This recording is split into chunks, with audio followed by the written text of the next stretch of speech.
Voters, they are going to the polls in Georgia today in what looks set to be a very hotly contested race. The president, Mikhail Saakashvili, has received praise for westernizing the country.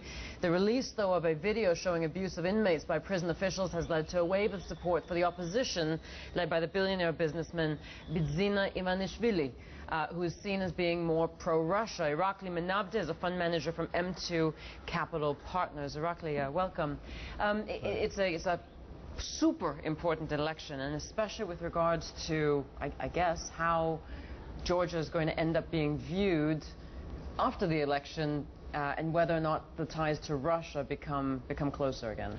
Definitely. It is a very important election in Georgia for two reasons. First, because Georgia is making a transition to a parliamentary system. As you know, the incumbent president's term runs out in 2013, so these parliamentary elections are the first step to giving more power to the parliament and the elected prime minister. In addition, the second reason why it's important is because there will no longer be a clear majority that will dictate the parliament. So now the competitive environment in the Georgian politics is becoming more democratic, you could say. And these are both very positive steps for Georgia in the future. I think assuming that there will be no complications with respect to the elections and both parties acknowledge the results, Georgia will continue to move to a positive direction in terms of integrating with Western institutions and at the same time further integration with Western financial markets. And I think in both respects this election plays a critical role, and I think it's on the right track so far.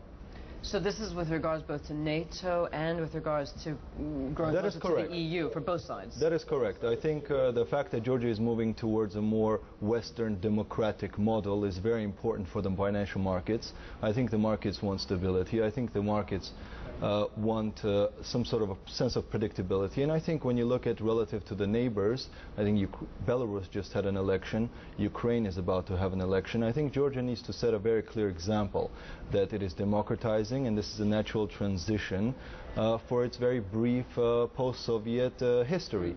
I think certainly more reforms are needed in the country, reforms in the agricultural sector.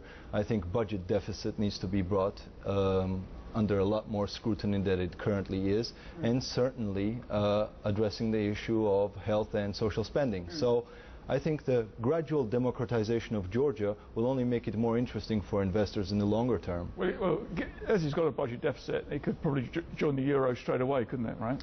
Absolutely, but luckily Georgia is a lot more libertarian than a lot of the European countries. And in that respect, Georgia's debt levels, especially public debt to GDP, is much less than in Europe. Can you give us some idea? Can you just give a few facts about the economics? I know where it is, roughly, but I don't know anything about it. I'll give you an example. Georgia has averaged over 5% GDP growth since 2007, which a lot of Europeans haven't. Georgia has continued a steady increase of its national reserve. It's currently standing at 2.8 billion. I mean, relative to the GDP, it's a good situation. Year-on-year growth for the second quarter in Georgia, 8.2% real GDP growth. So the point is, when you look at the growth fundamental indicators in the economy, they're definitely outperforming most of the Europeans. At the same time, when you look at the debt situation, the public debt is not at alarming levels. Public debt relative to GDP is well below 50–60%, and it has, although it has increased over the last few years, it's more or less under control.